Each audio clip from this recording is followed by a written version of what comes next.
Shalom, shalom.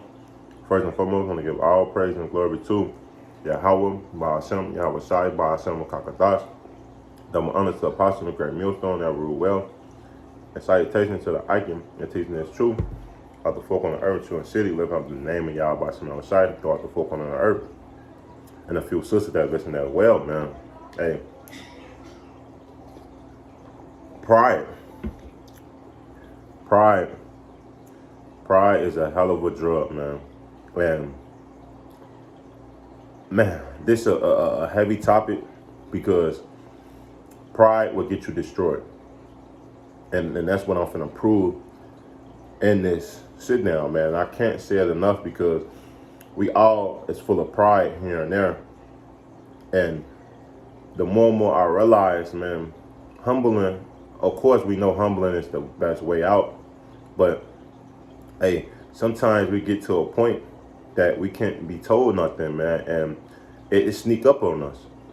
It sneak up on us because we not doing what the Lord said. We're doing what we feel like, man. And man, it's just a testimony for like several months now. I wouldn't say, well, yeah, it's pride, man. I was telling myself to do certain things, just a slowly short introduction to it. I was telling myself to do something when I know I wasn't supposed to. Like, it's nothing wrong with it. It wasn't going off. It wasn't transgressing the law. But at the end of the day, it wasn't profiting me. And don't get me wrong, I'm still doing it to this day because I'm trying to wing off from it. But at the same time, I know that I don't need it. So when you read on certain things, of course, the scripture tell you that things is lawful, but things not expedient. And pride can slip into that, and you can tell yourself like, so what? It's lawful, but then you got to think about it like, are you benefiting from it, man? So that's one thing I want to touch on is pride, because pride can become a drug, and you got to check pride immediately, man. And sometimes it take longer than others, man. But let's get into a couple scriptures, man. Because when you full of pride, man, you start to see yourself slowly, surely falling. Now, in my situation, I wasn't falling, sort of say, out of the Lord's hands, but I could have. I always thought about that, and I'm thinking about it more and more today. I'm like, damn, what if this little situation, of course it's not, of course it's lawful, but what if it was the Lord? Then I'd be like, fuck, because when you prideful, you can't be told nothing. This Sirach 10 and 12, it say the beginning of pride is one departing from Yahweh, and his heart is turned away from his maker, man, because you can't be told nothing, man. You starting to lean on yourself, and knowing these scriptures, all men fall. I don't care who you are, even the greatest man have failed, right? But, and most of the time it comes from pride or self-glorification or things that they believe instead of just believing in the Lord. And I'm going to say it like that because certain men come into the truth, and it's like the scriptures say, knowledge puffeth up. When we get this knowledge, hey, we kind of get a different glow or aura. We think different. So when you have this knowledge, you realize that, damn, you are different. You are separated from the world. And when you separated from the world, you be thinking it becomes special. But remember, man, of course we are special in the end. We all special to the Lord. Some more than others, of course, the elect, rather than the 2/3. But remember who gave you this knowledge, man. Remember who put you in that situation. And those things is what I forget, what I forgot in my little journey in these last 3 months. Verse 13, it said, pride is the beginning of sin, and he that is sure pour out abomination. Therefore the Lord bring upon them strange calamity and overthrow them utterly, man. And the Lord have been jacking me up for a very long time, and I don't speak upon it, but I know it, I feel it, and I told myself over and over, I wasn't going to do it no more. But guess what? I went back to it. To a point that I got to a point that I needed it. And you never want to get to a point that you need it like it's a drug. Because when you leaning upon it, instead of leaning on the Lord and letting the Lord focus on your outcome, you focus on this situation. And that situation can always get you jacked up in the end, man. Always, man. And I know I'm just saying this little testimony, man. Now, it's not really, really severe, but it's severe in my eyes because the scripture tell you a little, when things, small matters, bad to big matters, man. In so many words, in Sirach. So when you have little small matters, it can create to big matter.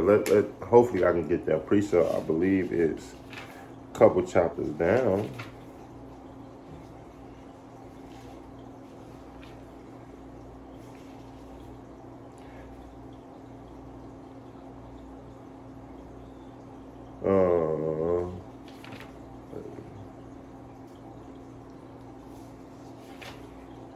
Well,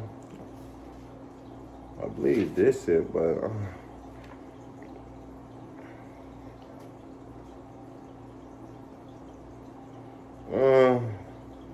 this is good. But this Sirach 27:1. Many have sinned for small matters, and he that seek for abundance will turn his eye away.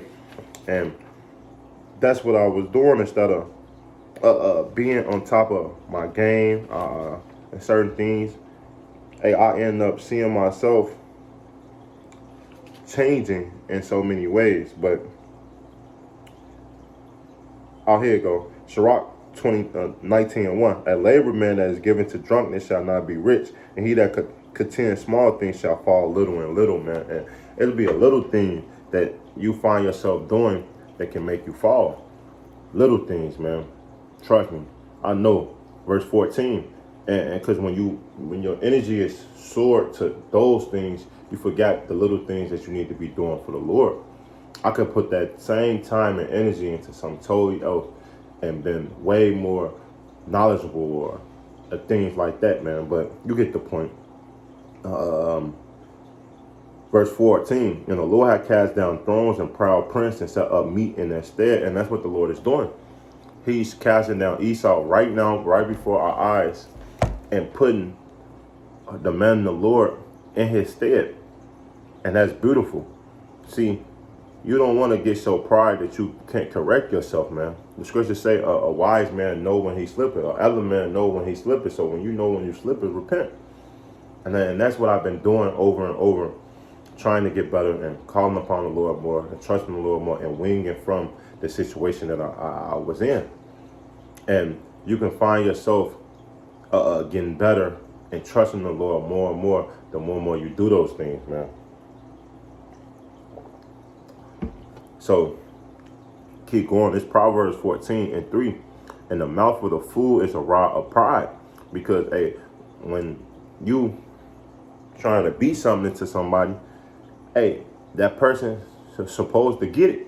But if that man is foolish or he can't be told nothing, it's no point of steady whooping them or beating them or saying anything, because he can't be told nothing, man. That's why when you have a stubborn or neglected son and you can't get the truth or beat the truth into him, you have to stone him, man, because it's no reason for that man to live or that child to live, because he's not obeying the father or the mother. So you bring him to the elders and they stone him, man.